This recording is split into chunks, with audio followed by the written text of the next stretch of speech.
on camera. Okay, good morning. We're here at the Atlanta History Center in Atlanta, Georgia. This is Kerry King. I will be your interviewer today.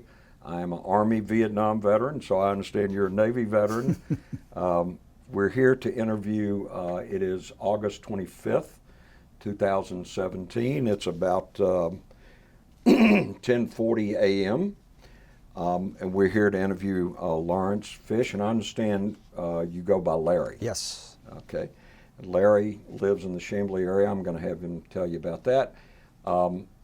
This particular interview is being recorded and will be kept both here at the Atlanta History Center so that relatives, friends can come and view it at some later point.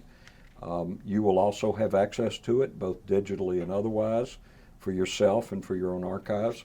And with your permission, which I think you have granted, we will provide a copy of your interview to the Library of Congress for their archives. I want to thank you, first of all, for being here today, and ask you to tell us your name and a little bit about your background, if you would. Just tell us where you were born, Sure. where you grew up, and so forth. Lawrence Fish was born in Brooklyn, New York, March 14, 1944. And about 2 years later, we moved to White Plains, New York, which is a suburb of New York City. It's about 30 miles north of New York.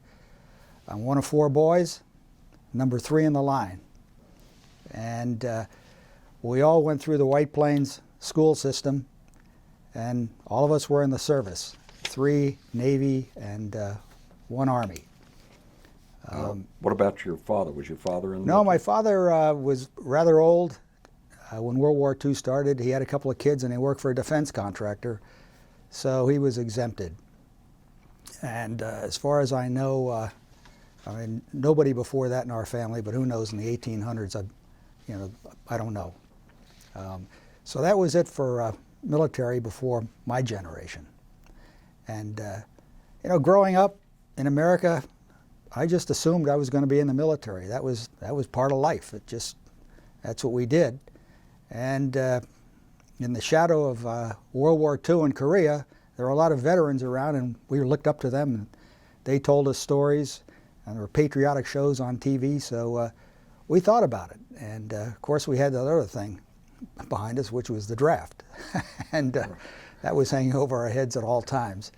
So we had to think about that. And one of the shows we used to watch was Victory at Sea. And it was a documentary series that was on. It was quite patriotic and I think very graphic at times. And I became interested in the Navy. And at one point during junior high school or high school, I thought I wanted to be an officer, and I was going to pursue that. Most of the colleges that I was considering, or all of them, had a mandatory 2-year ROTC program. So I thought I'd be enrolled in one of those, and at the end of 2 years, if I thought I would like to continue, I would, and be commissioned that way. But I also developed an interest in the service academies, and specifically the Naval Academy, and also the Coast Guard Academy. I guess with a name like Fish, I had to do something related to water.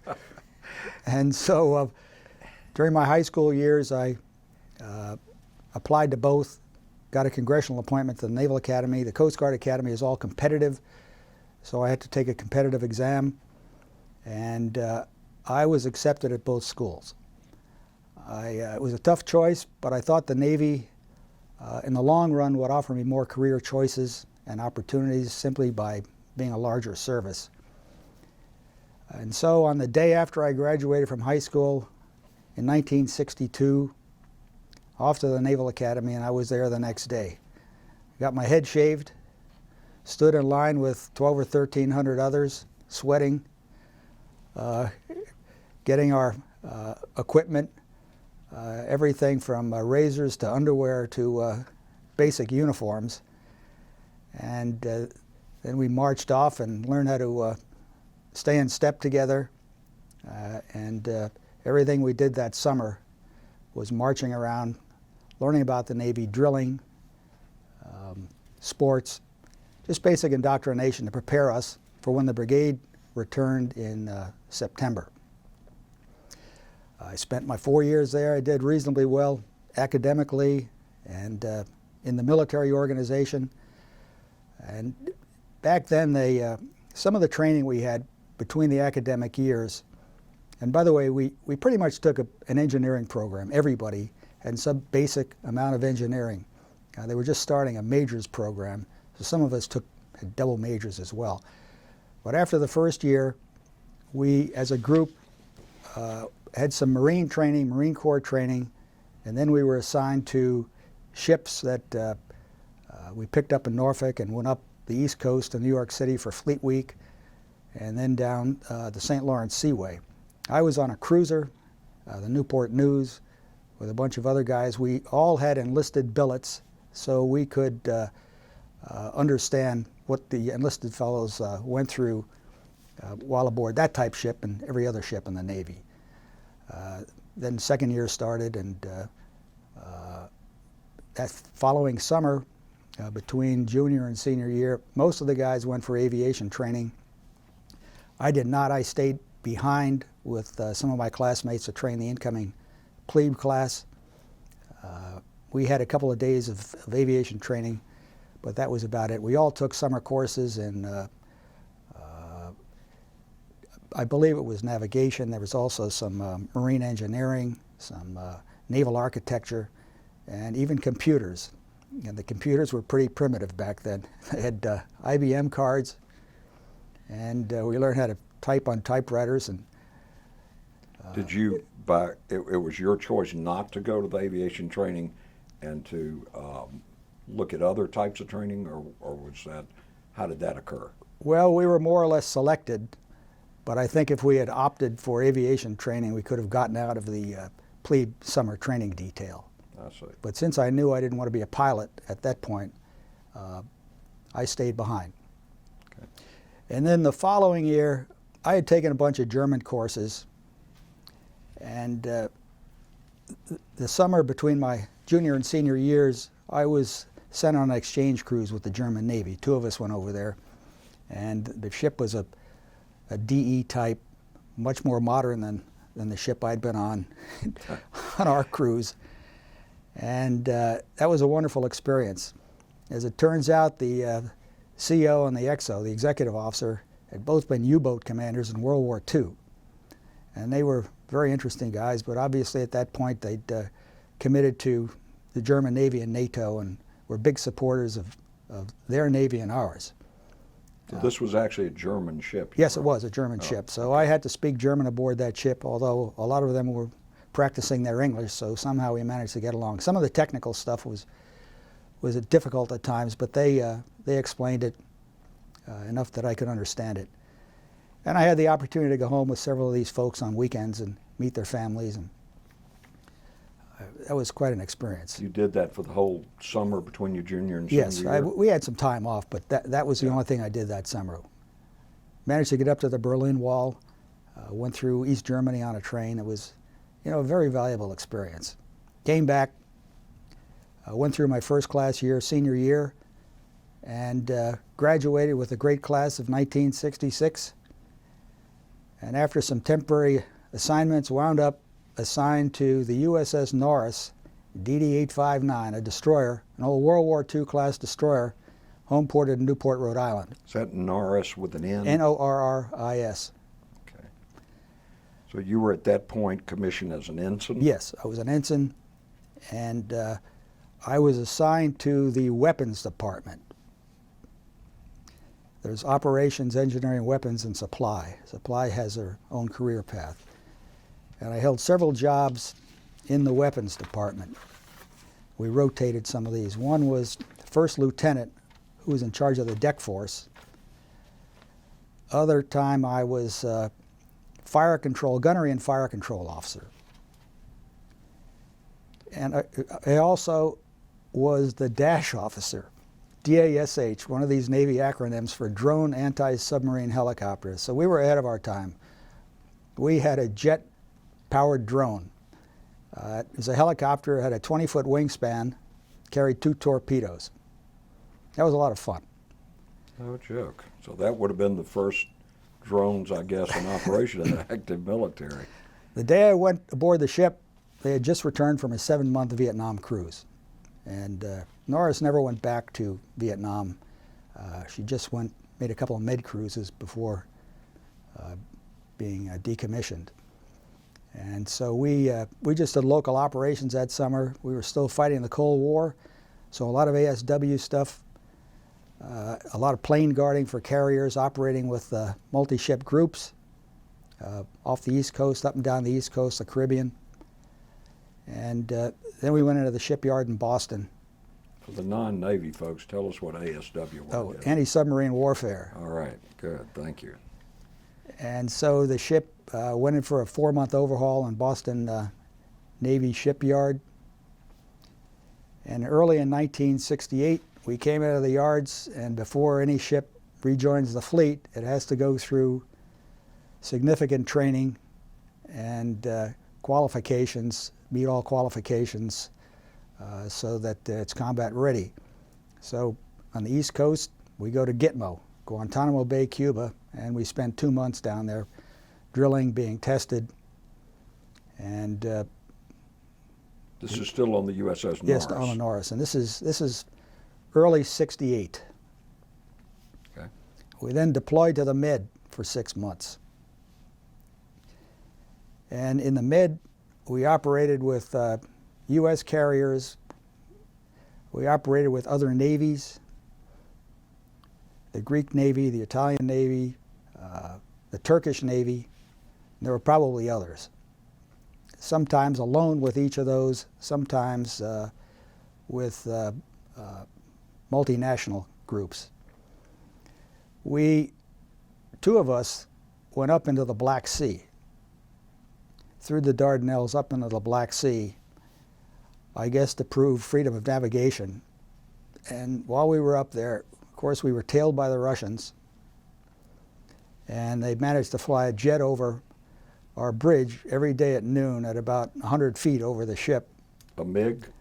Yes, it was a fighter jet, some kind of a MiG. And we had special photography gear on board and professionals, so we were taking pictures of them taking pictures of us. And we never really got close to any of the other ships, close enough to have any issues. I mean, they knew we were there and vice versa. After that, we eventually went back to the East Coast. That was the end of '68. We'd been gone about 8 or 9 months by the end of that year. I was due for rotation, and when you're on a destroyer, you start out as a division officer. You report to a department head. The department head reports to the executive officer, who reports to the captain. They had wanted me to advance to department head, but it required a 6-month school in Newport to learn all phases of all of the departments aboard ship. It required a 2-year mandatory obligated service at the end of that period, which would have meant a 1-year extension for me, and I had decided I was not going to make the Navy a career. Was your obligation when you got commissioned out of the Naval Academy It was 4 years? It was 4, so this Right. would have meant 5. Uh-huh. And I decided I didn't want to do that, so I spoke to my detailer in Washington. Every officer has a detailer Right. who assigns the billets. And he told me he had some good news and some bad news. The good news, he was giving me a great billet. The bad news, I was going to Vietnam. And I wasn't particularly happy about it, not because I thought I was going to be killed. It's just that I had been away so much the prior year, and I was married and had a baby. I was about to ask you that. And so I hadn't seen much of either of them in the past year and a half. When did you get married? 3 days after I graduated from the Naval Academy. I held out for 3 days. So if I've got the timing right, you started Naval Academy in '62, graduated in '66. 6. And 3 days later you got married. That's right. And so while you were with the Norris, you were married and your wife was back. Where was your wife? Newport. In Newport. Okay, so now you get back to Newport, you go through the training, and Branch tells you you're being deployed to Vietnam aboard what type of vessel? Well, the ship I was assigned to was an LST. An LST is a landing ship tank, otherwise known as a large slow target. That's what we called a Huey helicopter. And once again, it was a World War II era ship. And these things had been in commission. They were decommissioned for a while, and then they sent these ships to Vietnam, this particular group of ships, in 1966. And the ships stayed there, but the crews rotated. And the crews did not rotate as a group. Every man was on an individual tour. And we had about 10 officers and 100 enlisted men. I was executive officer, second in command, executive officer and navigator. So that meant that we had 2 experienced guys leaving and 2 new guys coming every week. We were part of a 5-ship squadron, landing ship Squadron 2, that was more or less home ported in Vung Tau. And all the ships had been there. They were all in the same situation. We rotated crews constantly, so readiness was a constant challenge for us. What were the other 4 ships that were in the squadron? What type? Same ships. Same ship. All LSTs? Yeah, all 542 class LSTs. They were 328 feet long. They had a draft of, when fully loaded, 14 feet aft, 8 feet forward, and about half that if they were empty. And the reason they used these ships is because they could get over the mouths of the various rivers that made up the Mekong Delta rivers. They silted up, and they were very shallow. In fact, I can say I successfully navigated a ship with a 14-foot draft through water with a charted depth of 2 feet. And how did that happen? It was about a 13-foot tide. And so if we went through right at high tide, we made it across the mouth of the river. If we didn't, it was just sludgy stuff. It wasn't rocky at all. We ran aground and we dropped the hook, the anchor, and sent out a message, anchored awaiting high tide. Every ship in the squadron did that. So how far up over the inland waterways did you get from Vung Tau? Up into the Delta. Did you get up into the Delta? Up by Cambodia. Oh, you got up that far. Okay. Did you get to the Mekong River? Is that? Yeah, the Mekong River. Yeah. I guess is the main river. But there are other rivers that make up that delta. And we went up several of these rivers that were navigable. So the Mekong, did it connect to the Saigon River or the? No, Saigon went up the other way. Okay. You know, I've forgotten the geography, but sometimes we would go up to Saigon as well, which was the other direction. That was we just go up there and back. I'd like to read something, if I may. Sure. Were you patrolling, and certainly whatever you want to do is fine, you were patrolling the waterways in these LSTs? Is that what you were doing? No, I'm going to tell you right now what we did. Oh, good. This is an excerpt from what they call a familygram in the Navy. Captains of ships, particularly now, before then, but when we were there, of course, there was no internet, there was no email, and right. The Navy communicated with the families through these familygrams. And this one is from March of 1969. It says, "Dear family and friends of the Hickman County," that was the name of the ship, Hickman County LST 825. "I'm once again pleased to have the opportunity of writing to each of you, and I hope that by means of the familygram I can add to your knowledge of the ship's operations.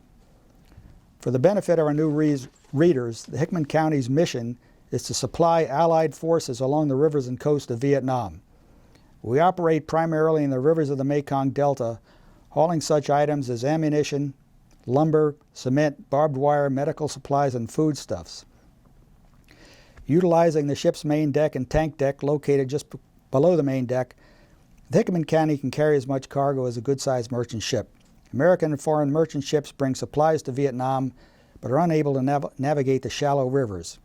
Therefore, a merchant ship will unload its cargo to a coastal port, and the Hickman County and other LSTs will carry it up the rivers to Allied bases further inland.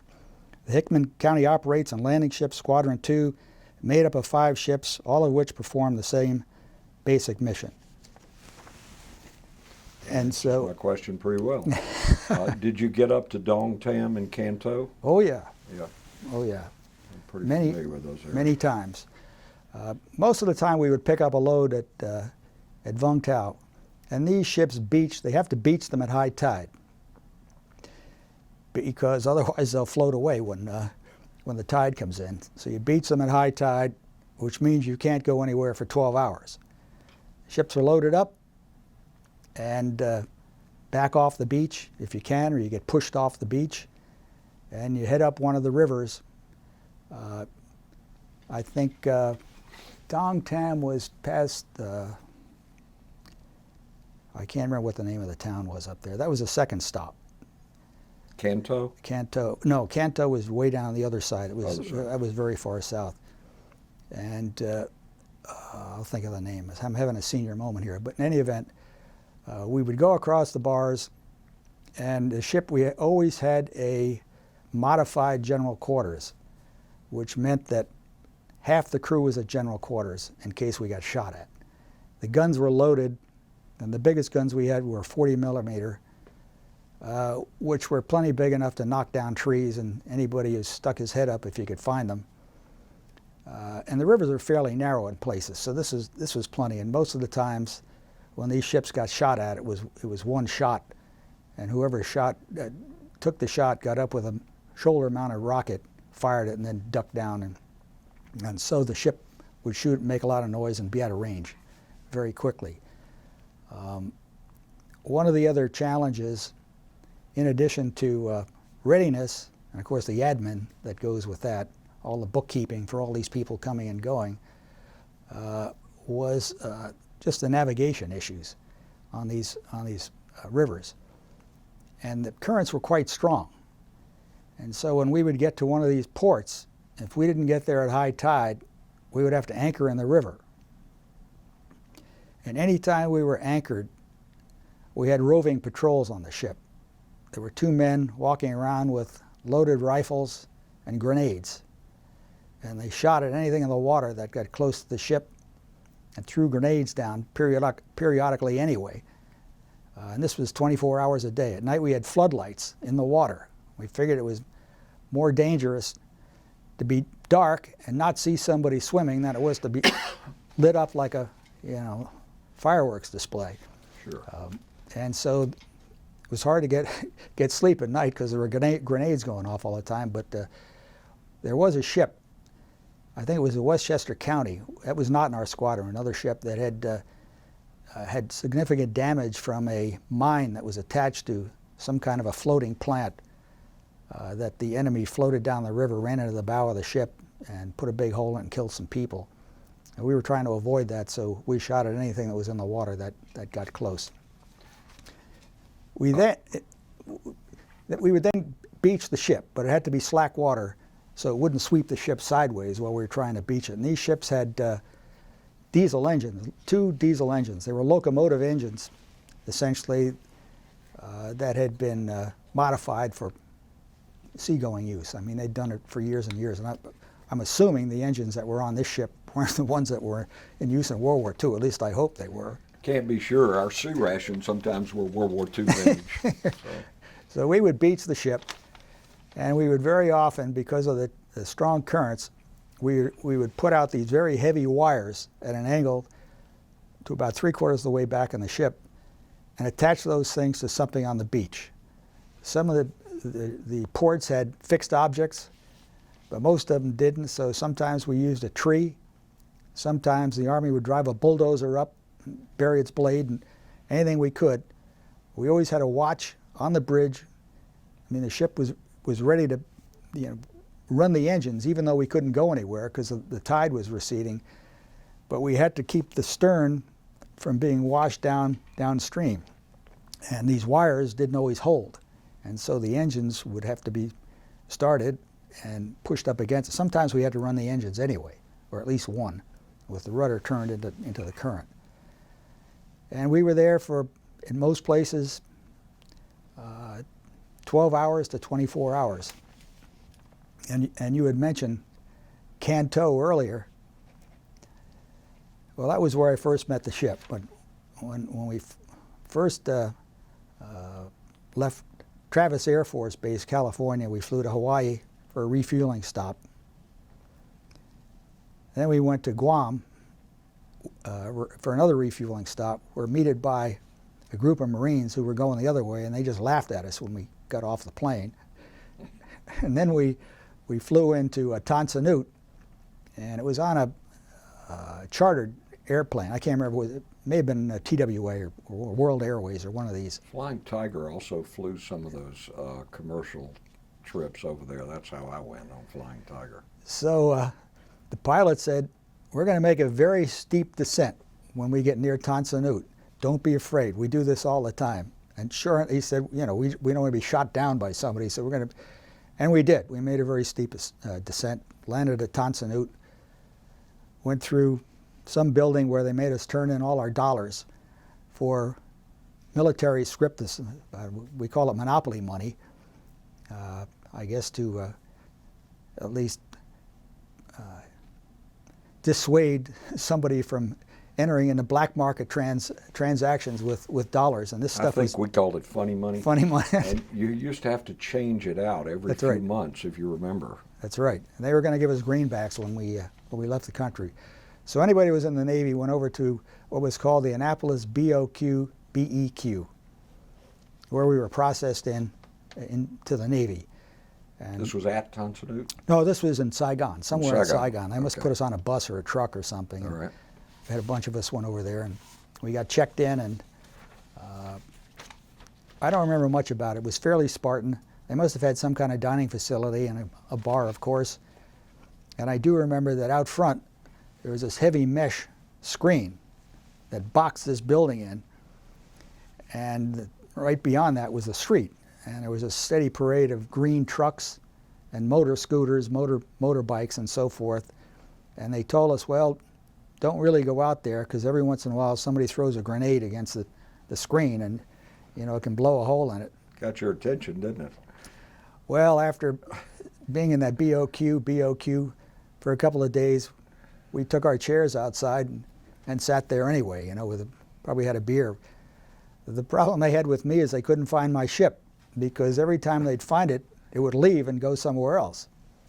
So they finally determined it was going to be in Canto, which was pretty far south in the Delta, in the southmost river, I believe, southernmost river.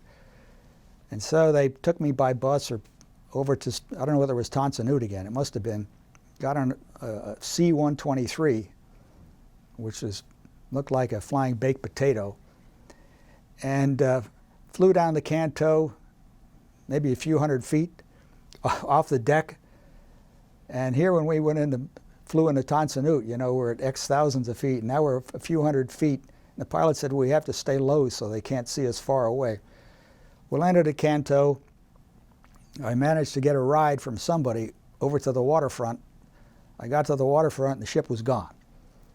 And we could see it heading down the river. Were you a JG, a lieutenant? No, JG I was a lieutenant JG. You were a JG, okay. When did you make JG? I made JG, I believe it was in December of 1968. Okay. All right. I'm sorry, I didn't mean to interrupt you. Or maybe was it 67? Yeah, it was 67, I believe. It was 18 months after I was commissioned. All right. And so the ship was gone. So I found a guy with a skiff and a motor, and we went tearing down the river after this ship. And somebody must have seen me, because I was standing out waving, you know, like this, so that the ship would stop. And so they slowed down enough for us to pull alongside, and I think they must have dropped a cargo net over the side. I climbed up the net and went aboard the ship, had a tour of the ship. But that was basically the longest trip we took, was from Canto back to Vung Tau. I think it was probably 50 miles up the river or something like that to Canto. It was quite a ways up, and then it was probably another 100 along the coast, I believe. Maybe it was the whole trip was something like 140, 150 miles. We got into Vung Tau that night, and we were beached. I remember the movie we watched was The Graduate. And on Navy ships, that's a big thing, is to watch movies. And we swapped movies with the enlisted. The officers watched in the wardroom, the enlisted on the mess decks, and then we'd swap with other ships or other units. It happens in the fleet today. It happens all the time. And so after The Graduate, two of these officers said, well, come on, I'm going to show you something ashore. There was an American contractor who had tugs and barges, and I think used to ferry the supplies in from the ships offshore. They would help us get off the beach once in a while, but they also ran up the rivers with those things. And they had a compound in Vung Tau somewhere. We had to get in our Jeep and drive over there.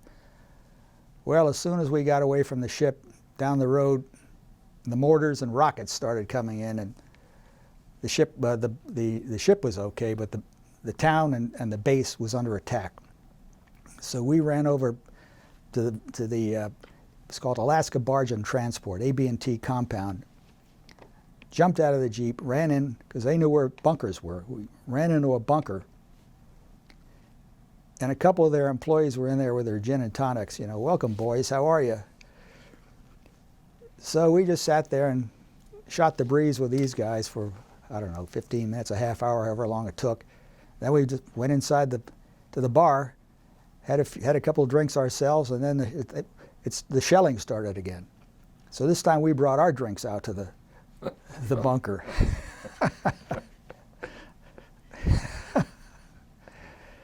I guess we figured if the shell didn't land right on top of the bunker, we were all right. That was always my fault. They always said the one you didn't hear is the one that got you, so I thought, well, if I can't hear it, why should I worry about it? What difference does it make? So that was my introduction to my first night on the That was your Hickman first night? County. That was my first night. Yeah. And most nights were not as eventful as that. I don't think we had a problem with being shelled in Vung Tau again, but we did have another incident where our roving patrols saw some swimmers in the water one night. We happened to be tied up at a pier, across the pier from a merchant ship. And This was in Vung Tau? this is in Vung Tau. And so our guys started shooting in the water to prevent these swimmers from getting away. One of the watchstanders called, I guess whoever ran the port, and they sent some boats over and tried to get these guys out of the water. I know they got at least one or more. And they hauled them up to the pier, interrogated them, and found out they'd placed charges on the pier. And so our alert sentries prevented something that could have been pretty bad. But the EOD guys, the Explosive Ordnance Disposal guys, came over and took them all night to get rid of those charges. Were your EOD guys Army or Navy? I think they sent both, but our guys were, they were always Navy guys where we were. Because one of my best friends was in charge of an EOD team down there at Vung Tau. Oh, really? And another one commanded one of my other best friends commanded an ammo dump in Vung Tau. I was going to say, I hope he didn't command the ammo dump in Dong Tam, because we saw that blow up one night. No, he wasn't in Dong Tam. He was in Vung Tau. So his unit were probably some of the people that were loading up your ammo on your LSTs. So go ahead, I'm sorry, I got you. But speaking of ammo, with the 5 ships in the squadron, most of us just carried the stuff that I mentioned. A lot of times it was just cement and lime. It was all palletized. Almost everything was palletized. And when we got to a port, most of the ports were run by the Army. The Army would send the forklifts in and pull all this stuff off. But one of the ships carried 1,200 tons of ammunition, fuel, and food for the Mobile Riverine Forces. And we rotated this among the ships because it was pretty dangerous. One night we were in Dong Tam. Dong Tam was the headquarters for the 9th Infantry Division. That's correct. And I'm not sure if it was headquarters for the Mobile Riverine Force or just... I don't know, but I know it was headquarters for the 9th Infantry Division. I was with the 1st Infantry Division. We had a lot of joint operations with them. And that place used to get shelled all the time. And one night they hit the ammo dump. That was 500 tons of ammunition that blew up for hours. Huge fireworks display. We watched this thing, and the next morning our ship was completely covered with shrapnel. Wow. And we were probably half a mile away or something, but it leveled several buildings, A couple of people were killed, fortunately not many. So when we were carrying our, 1,000 tons or whatever it was, we were always pretty worried about that. But the rest of the time, it was a lot of monotony and boredom, which was another issue. When you're operating in territory where there are enemy, you never know what's going to happen or when it's going to happen, so you have to make sure people are alert. And so that was always a constant issue. The other big issue we had was equipment problems. These ships were pretty old, they were tired, and stuff broke all the time. We rarely had laundry aboard ship. We would have to send it out to Vietnamese laundries, anybody who could do it, because I guess we couldn't get a Sears washing machine aboard ship. We had to use some Navy thing, with parts from World War II. And we had to pretty much make our own water when we were up in these rivers. Now the rivers are fresh water, but they were so polluted, we had to purify it. And we had a small purification system aboard ship that worked pretty well. We had a hospital corpsman who was in charge of this machine and purifying and testing the water before it went to the crew. Marine or Navy? Navy.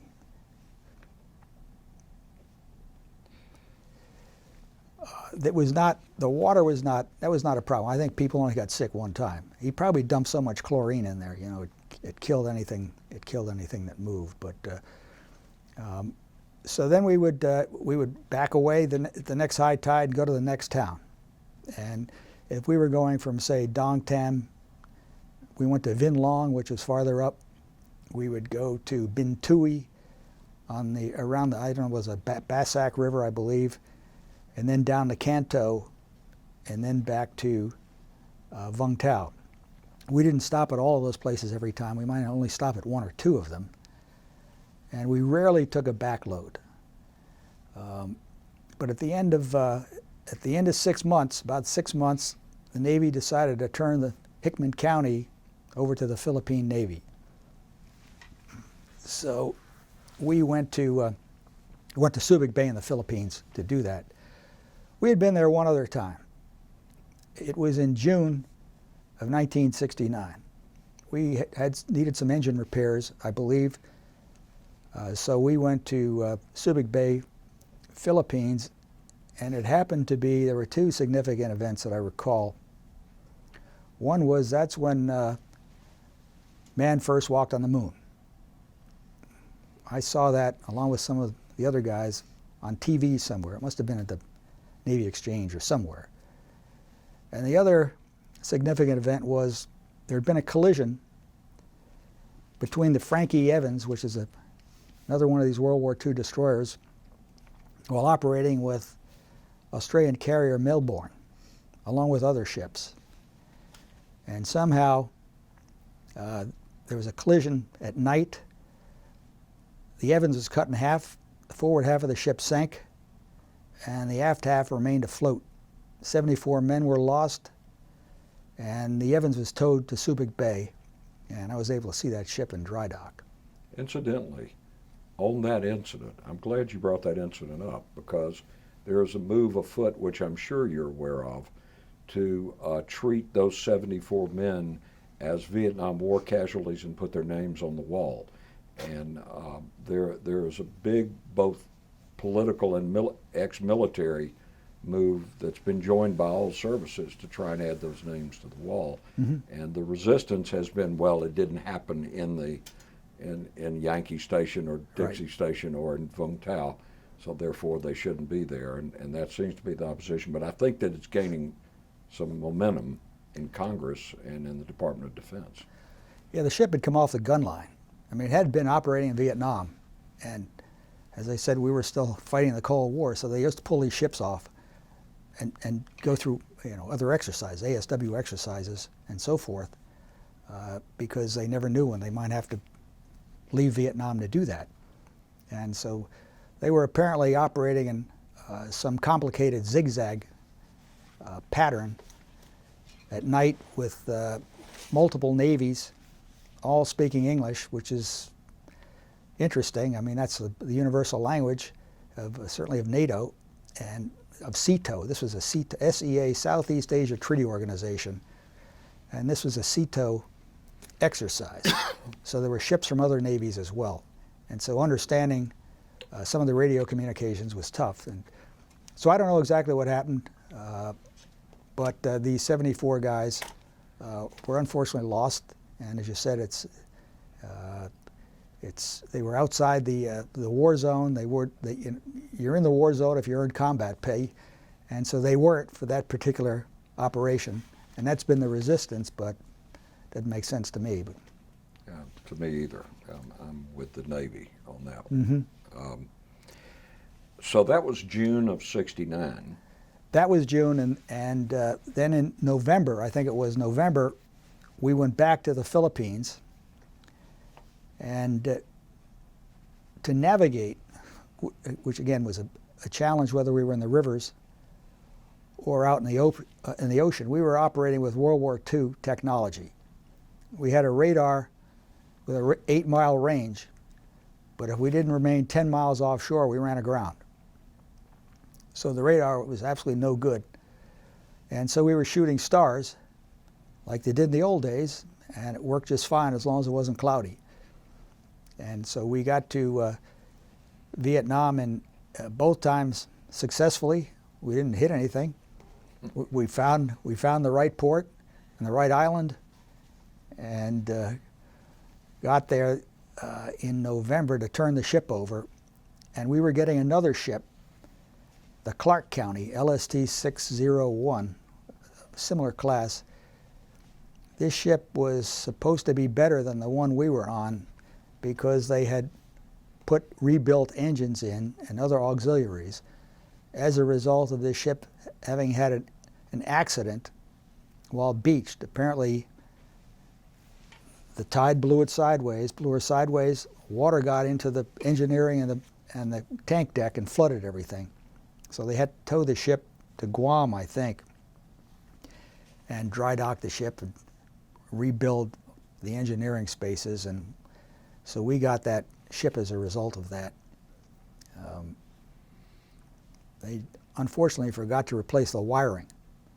So the wiring suffered from saltwater corrosion. And anyway, we swapped crews there. Half of us went on the new ship, half stayed in the old one. And so we sailed back to Vietnam, and the rest of our crew joined us after, I don't know, a week or two, something like that. And the ship showed that it was going to have problems because we would lose power at very unfortunate times. And you lose power means you can't steer unless you have somebody down there doing it by hand. And we always had somebody down there. The Navy has this great system. It's sound-powered phones. I'm not sure they even have these things anymore. So if there was no electricity, it didn't matter. And so we could communicate with everybody, all the engineering spaces, and back in the steering area using these phones. So that was never an issue. And it only took usually a couple of minutes to get the engine started again and run the power up. But sometimes we were in very tight spaces, and things could have happened.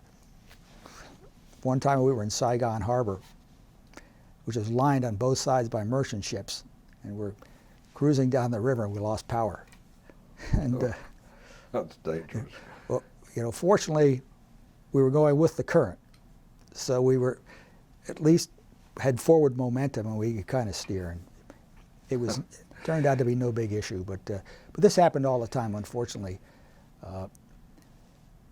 And so we just repeated this over and over again. Go from one port to another, drop a load, pick up a load. Just, as I said, fairly monotonous, nothing exciting. We took the stuff to the guys who were really fighting the war, and they had the tough jobs. They really did going up these. Let me tell you, okay, as somebody who was dependent on supply lines, who lived out on the ground in the jungle, don't don't minimize that role. If we couldn't get ammunition or food or medical supplies from both you guys and we didn't get the helicopter support, it's every bit, if not more critical than what the guys on the ground are doing, the ground pounders are doing. They were all happy to see us every time we went in. Absolutely. We'd bring ice cream. And steaks. Yeah, steaks. Well, some of those didn't always make it. We had to feed the crew, and they got tired of hamburgers, so we figured a crate or two of steaks. That's okay, I don't blame them. It was always a challenge. Sometimes we carried 1,200 tons of beer, and the stuff was all palletized. And for the most part, there wasn't a lot of shrinkage, because if we were beached, any man who was not on watch at the end of the workday could go ashore and he could get 2 beers. We just served him 2 beers. And so who knows if they were trading off. I don't know what happened, but there was never a problem as far as I know. We didn't have any drug problems until right at the end with anybody. That was not an issue. Everybody just did their duty. They were very young guys, let me put it that way. I was 25 most of the time, and there were maybe 3 or 4 people older than I was aboard ship. Everybody else was younger. On a destroyer, you might have a chief petty officer, which is an E7, in charge of a gang. Might be the head electrician, head engineman. On this ship, it might sometimes was an E4, sometimes an E5, and a lot of the crew had just come out of boot camp, so very inexperienced, but they learned quickly. These guys did a great job for being so young. I mean, the responsibility was absolutely amazing. And I think you said earlier that there were 10 officers and about 100 crew members? Yes. And my recall, I think my notes say this, that it was about 320 foot long. Yeah, 328. 328. So that you were able, that's pretty good size. I always thought an LST was a little bitty, one of those things that in Normandy they drove up to the beach and dropped the gate. 328 feet. The big ones are. Yeah, okay, I got it. So the tour, your tour as a replacement, which is pretty much the way all of us went over, you were there from late 68 until late 69? March 69 to March of 70. Till March of 70. Before going there, I went to a school called PXO school, Prospective Commanding Officer, Prospective Executive Officer School in Treasure Island, California, San Francisco.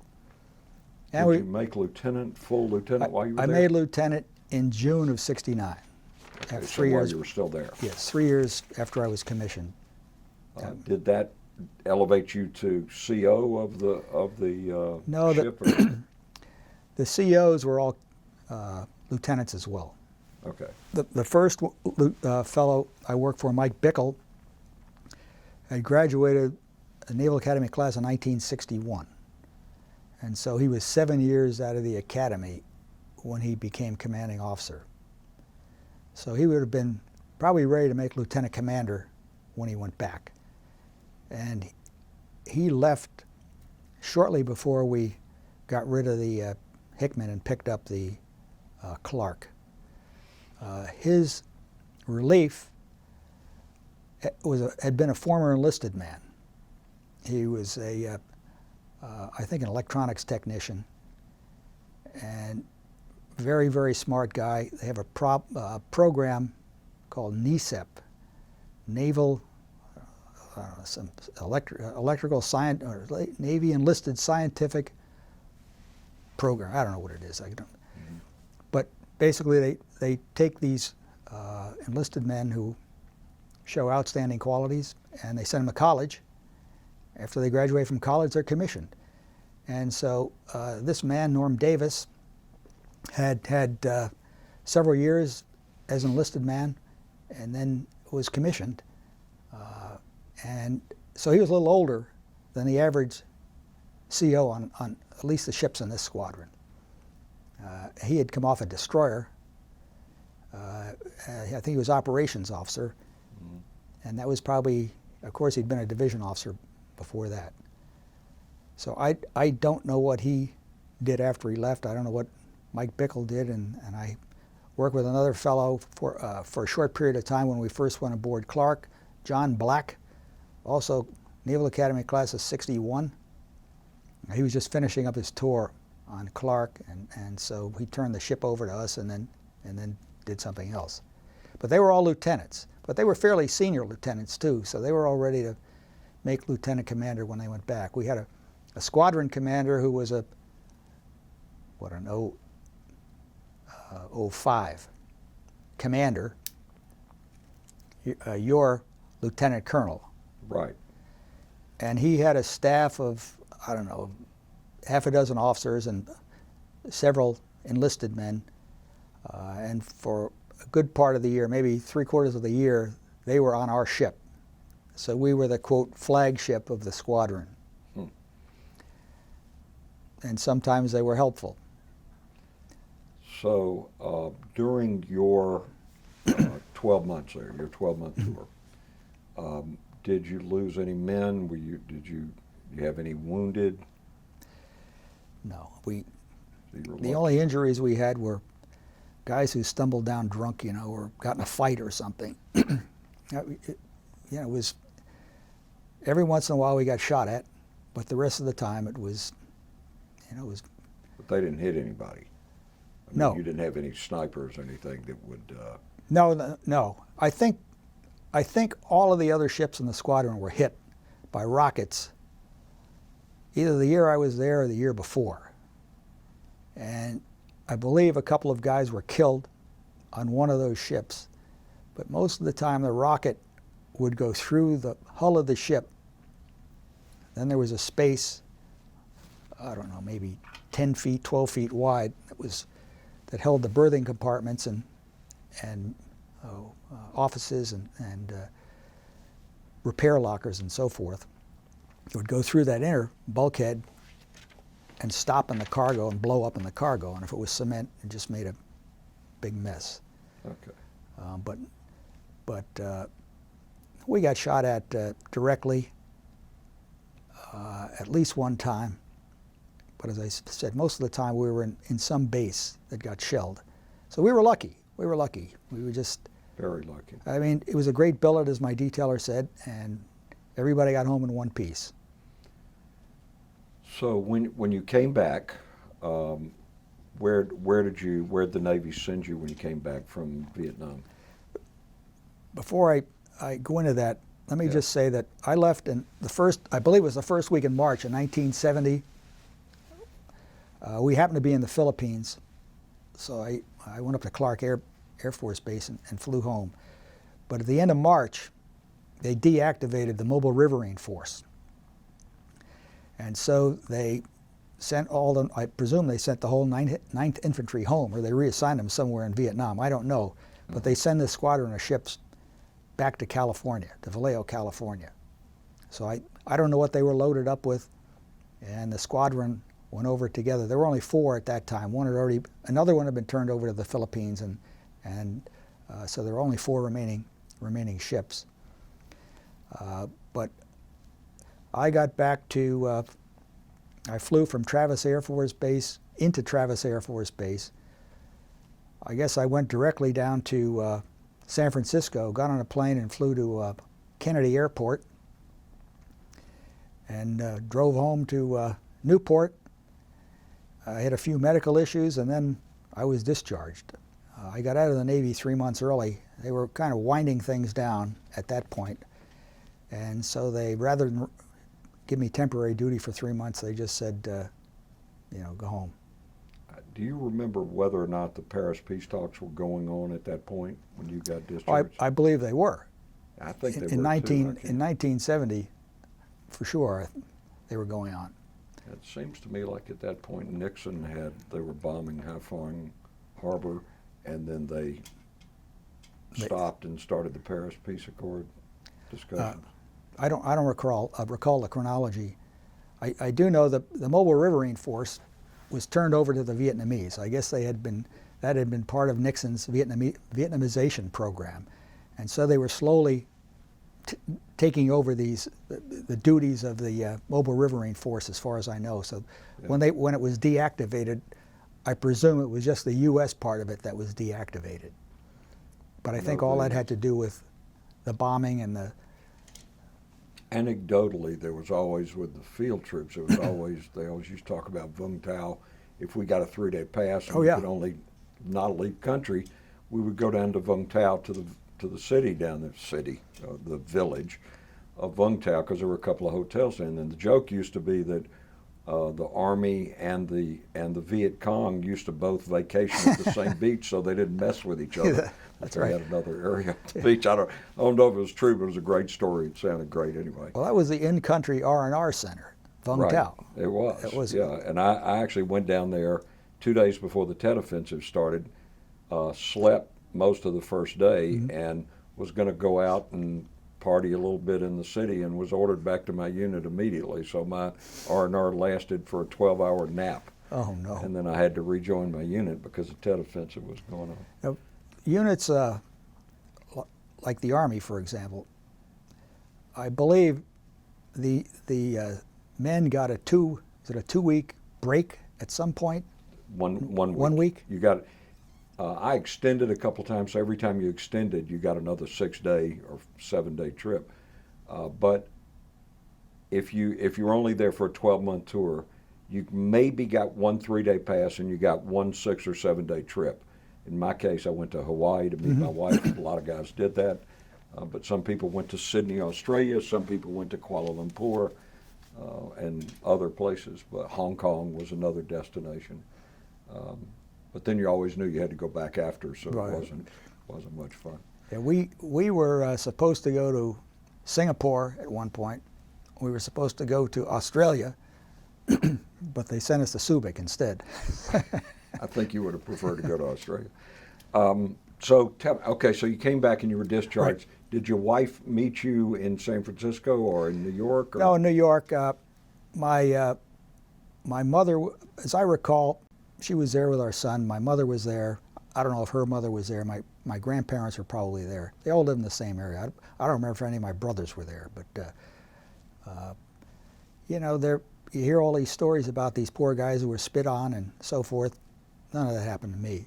Well, it was good. That was good. Then your experience was not bad. And then I went directly to Newport, so there was none of that. Yeah, I have one friend who says the being spit on was less worrisome than the apathy. Mm-hmm. He found the apathy to be the most disturbing. So you got out of the Navy. You were processed out. Got some medical issues that they looked at. Anything relating to your combat, or just general medical issues that were? Just general stuff. No, nothing to do with combat. Okay.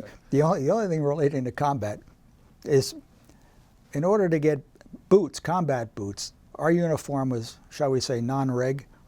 We wore shorts aboard ship, shorts and combat boots. And in order to get the combat boots, we would have to exchange something with the Army, the Army supply sergeant, to get some boots, and steaks worked well. And unfortunately, you couldn't get every size you needed. And I had some boots that were too small for a while. I had an ingrown toenail. Oh, that hurts. So I think it may have had an issue with that by the time I got to Newport. I don't recall. But, I mean, that's not combat related. The Army calls those guys scroungers, the guys that swap boots for steaks or whatever. It's kind of a standard thing. So when you got out, what did you do after you were discharged? Oh, I worked at several companies for a few years. One was a manufacturing company. I was in financial services. And I was trying to earn some money so I could go to graduate school. I had taken some night courses in business, which the VA helped pay for, and I joined the reserves. I was living in Newport at the time. I joined the reserves. Up there, I was made lieutenant commander while I was in the reserves, and ultimately went to graduate school at the business school at Dartmouth, full time. and went up there and graduated from there in 1977, and then went to work on Wall Street after that, and that was pretty much my career. So you got back to New York again. Well, I was only there for 3 years, and then I moved to Texas. They relocated me to Dallas. And Long way from Wall Street. yes, yes. Well, it was good and bad, I suppose. But So is that what you did yeah. as your career? Yes, and then I did some financial transactions on my own as well. And that's pretty much it. But when I went to Wall Street, the job requirements were such that I couldn't stay in the reserves. My time was not my own. Worked long hours like everybody else there, including weekends. So being able to attend a weekend drill would have been problematic. And then the 2-week summer training would have been impossible, as nobody took 2 weeks off for anything. So I dropped out. I've got a couple of questions I'd like to ask everybody that does one of these interviews. It's just my little personal thing. I'm going to ask you to sort of go back in your mind to when you landed at Tonsanut. And tell me what your first impression was of Vietnam when you got off the plane. What do you remember? It was all concrete. We were out in the tarmac somewhere. It was hot, and this was after we landed. After thinking when we're all going to be shot down when we're trying to land, and they took us to some building, and that's where we had to exchange our money. But I had no particular.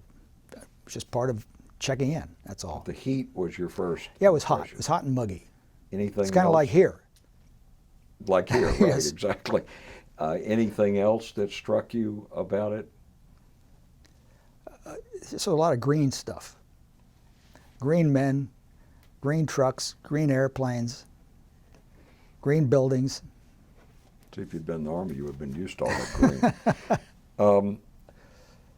Looking back in retrospect, you were there for a year during certainly one of the heightened periods of the war, right close to it. In retrospect, what's your feeling about your service in Vietnam and just about Vietnam in general, the war in general? Well, in retrospect, it's a tragedy. There are 54,000 or 58,000 names on a wall. People who didn't have the opportunities we do. But when we were there, we thought we were doing something beneficial, right? The Vietnamese I spoke with all thanked us for being there. They had all lost a relative, so they were happy to have us there. We never really discussed the geopolitical aspects of it, although around the wardroom, once in a while, we'd say, we don't want to die here. But we never thought we were in the wrong place at the wrong time and doing something we shouldn't have. First of all, we were all volunteers. One way or the other, we were volunteers, and we were doing our duty. We signed the paper, we're doing our duty, and we just tried to do the best we could under the circumstances, which weren't always ideal, and get everybody home safe, perform our missions as best as we possibly could under the circumstances, and that was it. This question I've never asked anybody because it just came out on the news a couple of days ago. These naval ships that certainly today have much more sophisticated navigational stuff. I mean, all you have to do is watch the 6 o'clock news to know that there've been some major collisions between significant sized vehicles, or vessels, excuse me. I'm Army, so you'll have to use that. Vessels, I mean, what do you think about that? What's your opinion about that? Well, the Fitzgerald one, at this point, without knowing the circumstances, is just incomprehensible. I was an officer of the deck. One of the reasons they sent me to Vietnam to be XO was because I had been qualified as officer of the deck for formation steaming, which theoretically meant I could, without the captain or anybody senior to me aboard, I could take the ship from the dock, go operate.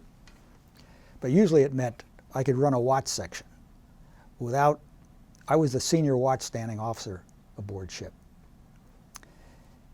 And we train for situations like that. If you get hit on the starboard side of your ship, that usually means you did something wrong, because the other guy has a right of way. The guy on the right has a right of way. It's kind of like coming at an intersection. If everybody gets there at the same time, the guy on the right has the right of way.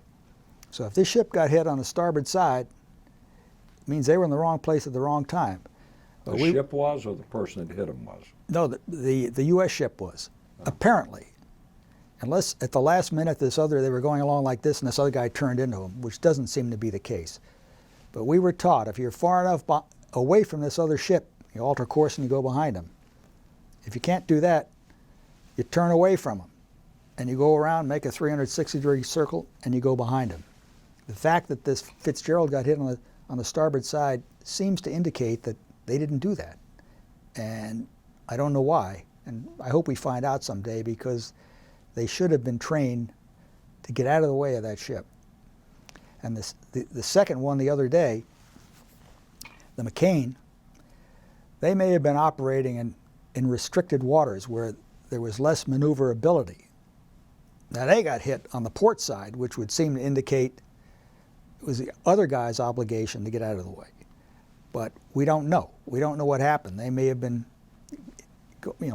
going into a channel together, who knows. A lot of these merchant ships don't have actual crews on watch at night. It's on autopilot. And whenever we got near a merchant ship in the ocean, we were always told to be alert, because we didn't know what they were going to do. And so just stay away from them. So there's obviously some training issue going on here. I don't know what it is. I listened to the SINCPAC commander of the 7th Fleet, and it sounded to me like heads were going to roll. I mean, I don't want to get off on that tangent, but it just timely that I would be talking to you today, a Navy man.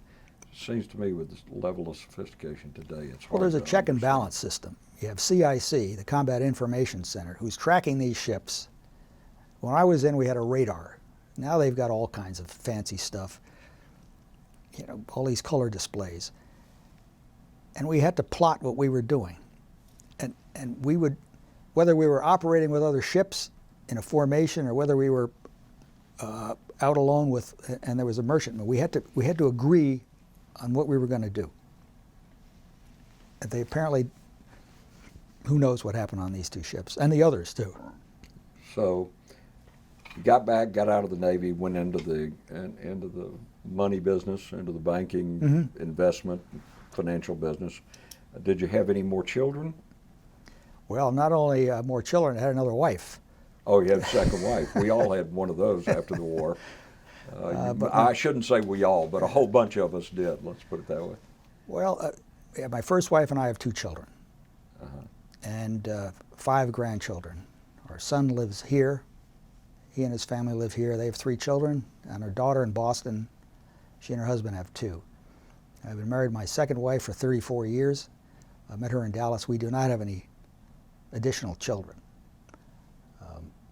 Well, you and I at least paralleled each other with marriages. I've been married 33 years the second time. So. Well, when you're away for almost 2 years out of your first 4 years of marriage, it's tough. It's tough on every military family. Today, yesterday, forever. It's very difficult.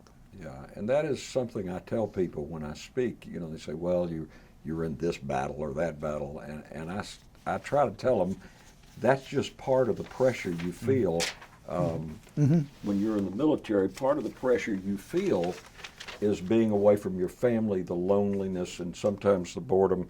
And I wanted to ask you about that. That's a comment you made that I sort of double starred over here. I want to ask you about that. The old aviation definition of flying was 40 hours of boredom interrupted by 10 seconds of stark terror. Is that how you sort of felt about your service in the Navy when you were in the middle of a mortar attack or shelling? Yeah, certainly on a destroyer it wasn't that way. I mean, Right. we didn't have that. But yes, in Vietnam, I mean, as I said, it was fairly benign. We didn't get shot at that much. We weren't in places that were under attack too much. But when it happened, it made you a believer real quick. And in Dong Tam especially, well, let me just say this. Anytime we were beached, we couldn't do anything. We couldn't go anywhere. We could man our guns. But most places didn't want us to shoot because they were afraid we'd hit them, hit our own guys. And in Dong Tam, we were tied up over on one side of the base, and there was this canal that ran along the side of that base, and on the other side were rice paddies. Well, the Army used to drive tanks up to the perimeter at night. And that's when they told us, don't man your guns. Get away from your guns. We don't want you to hit the tanks or the watchtowers. So just, we'll take care of it. Well, they had 105 millimeters on those tanks, so and 50 caliber machine guns. So we just had these little pop guns. But when stuff is landing around you, it wakes you up. And yeah.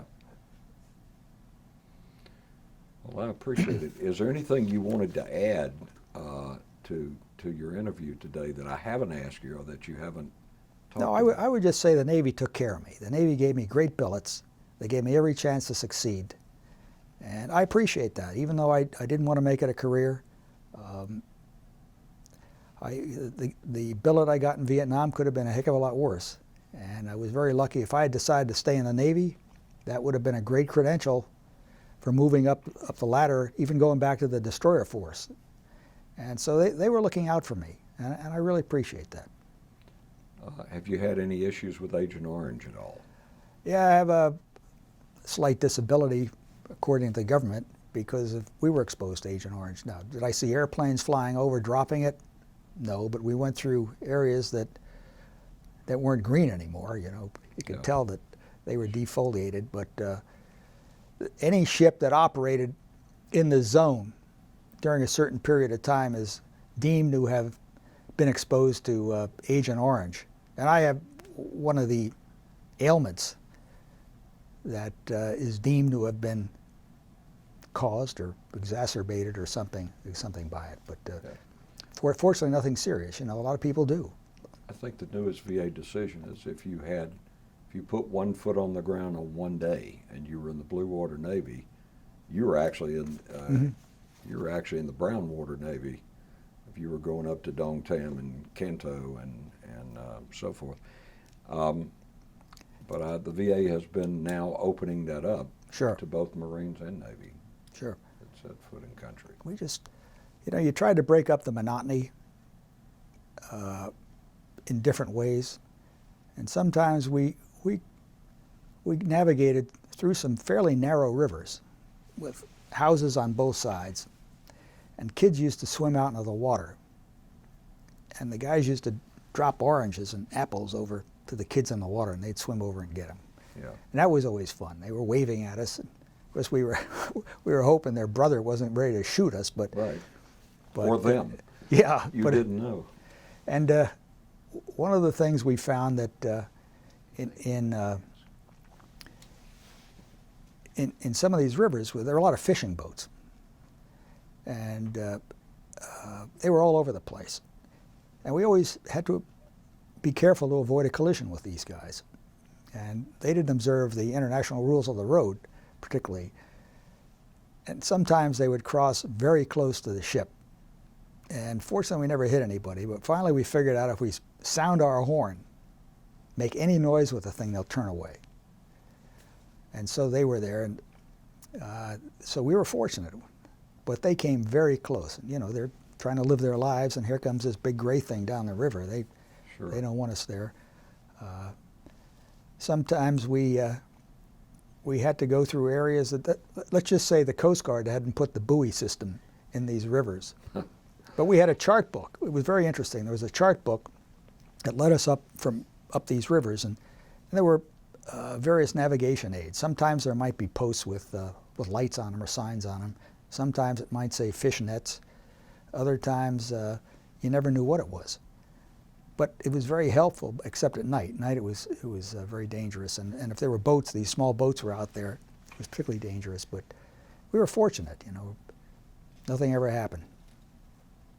During the Tet Offensive, what they thought were fishermen floated a barge under the Newport Bridge, the Saigon River, and blew a lane out of the 4-lane highway between Saigon and Benoit and Long, which was I think it was the most major artery in Vietnam, to try and disrupt supply lines and all that. Quite a few guys were killed in that too. So we were kind of wary of anything along the river, and if we took a convoy that was paralleling the river, we would send 50 caliber machine guns at every intersection where we had to turn by a river because of ambushes. So, Sue, did you have anything you wanted to ask Larry? I think I'm good. Okay. Is there anything else you want to add? And please feel free to add anything you want about the war, about... You know, as I said, we operated with the Mobile Riverine Force, and the ship that carried the ammunition would tie up to one of these mother ships in the middle of the river that were anchored, that the Riverine Forces, at least the Navy forces, that was their barracks and hospital and everything else. But that's where we'd see the wounded come in sometimes, and these helicopters, these Huey helicopters, there were Hueys everywhere. And it was kind of sad, you know, because we're aboard this ship doing what we're doing, and these other guys had the hard job. Well, I thank God for Huey helicopters every day of that war. They took a lot of us out. We got wounded. They brought supplies to the field. They brought ammunition to the field. But they wouldn't have had any of that without the Navy getting a lot of that stuff to us and getting it to them so they could bring it to us. So thank you for that. One time we were in Dong Tam, and we were over at the officers club, and we ran it. There are always Army captains and lieutenants running around there, you know. We had our khakis on, and these guys came in. They're all dusty because they've been out. The Dong Tam was a dust bowl. It was awful. And these guys that came in, they'd be dusting off like that. So we went over and talked to him. I said, "What did you do today?" And the guy said, "I died 9 times." Because he was out in a training course, and he kicked the booby traps 9 times. It happens. As long as you're kicking it on the training course instead of in real life, you're okay. Absolutely. Well, I tell all Vietnam veterans the same: welcome home. Thank you for your service. We hope that all of us learned a lesson that we're able to convey to these young men and women coming back from Iraq and Afghanistan, and that is that their service is appreciated regardless of any politics. Yours is too, as should all Vietnam veterans be. Thank you for your service. You're welcome. Thank you for your service. Thank you. That concludes the interview today. It's August 25th, 2017. It's now 12 o'clock noon. Okay, thank you. Okay, thank you.